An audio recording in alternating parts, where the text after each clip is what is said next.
was reading up on something from Greek mythology, and someone asked, why haven't we had a movie about this? Even an entire franchise about this would be da bomb, as the kids are saying these days. And someone responded, because they wouldn't be able to protect their investment. If the movie did well, these guys are in the public domain, so every studio would swarm in to make movies about them, and it wouldn't be worth their time and money spent making the movie. I'm not sure if this is actually true. This hasn't stopped studios from trying to make King Arthur a thing, much as I like the king. Even in Greek mythology, we've had more Heracles movies than there were crewmen on the Argo. In fact, when Dwayne the Stone Johnson tried to make a Heracles movie, so did one of the dudes from Twilight at the same time, which I guess you might say proves that one guy's point. But this isn't even limited to stuff outside of the public domain. Ants and A Bug's Life, Armageddon and Total Impact, White House Down and Olympus Has Fallen. By this guy's logic, everyone should just stop trying. If you try to make any movie, someone else will do the same thing, better or worse. But it did get me wondering, why bother with public domain characters? Part of it is instant recognition.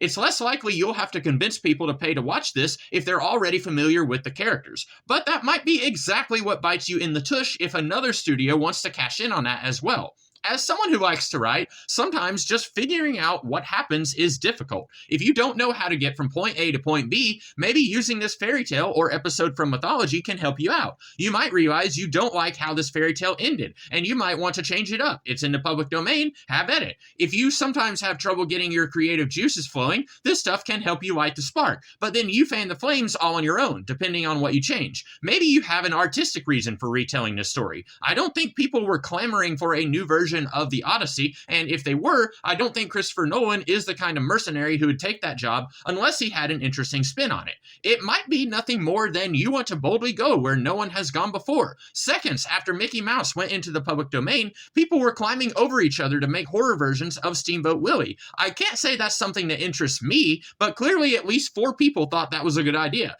And yeah, sometimes creators combine a few things to make something different, and it works out great. Not public domain, but in the early aughts, Harry Potter and The Lord of the Rings were dominating box offices, and we were getting remakes of heist movies like Ocean's 11 and The Italian Job. Brandon Sanderson turned the Dark Lord gets defeated by some kid trope on its head and combined that with a heist story, and he got something fresh I don't think anyone had ever done before. That holds less water when everybody is doing Slasher Mickey, but maybe somebody will strike gold with this. What if Steamboat Willie, but it's the Odyssey? Hey, that actually doesn't sound too bad. Maybe audience recognition is the best way for somebody to get their foot in the door. I want to tell my own personal stories, but nobody cares about that. But they do care about Popeye and Steamboat Willie visiting Skull Island in a few years. So I'll make that movie, everyone will watch it, and if I can execute even a bonkers premise like that very well, it'll be much easier to sell the stories I want to tell. Yes, once it's in the public domain, everyone can make something with that. But if anything, that should motivate you to try extra hard in your Heracles versus Popeye story. You could take the exact same screenplay and give it to 10 different directors, and they'd all make something different. That's part of the fun for me.